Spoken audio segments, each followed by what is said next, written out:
Nagsalita na ang aktres na si Janelle Salvador hinggil sa isyong pinahiya niya umano si Kim Chiu nang hiritan siya nitong magsample ng kanta sa It's Showtime.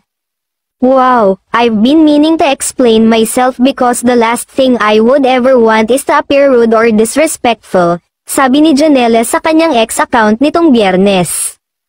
And here I am being met with so much love and comfort upon opening this app, thank you. It makes me happy to know that there are many people out there who know my heart and what I stand for, dagdag pa niya.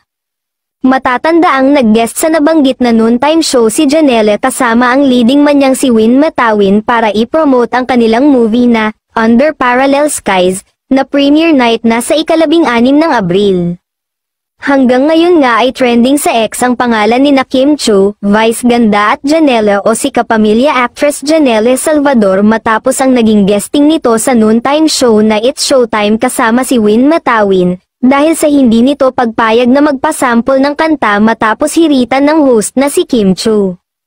Nagtungo ang dalawa sa Showtime para sa promotion ng kanilang upcoming movie na Under Parallel Skies na premiere night na sa ika-16 ng Abril.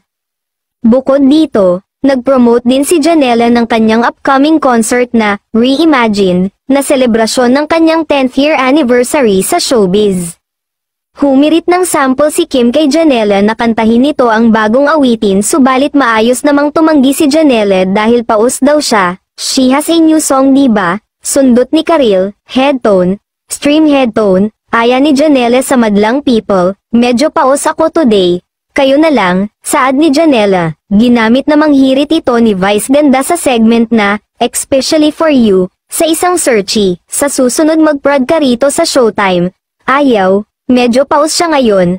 Kayo na lang, ani Vice Ganda.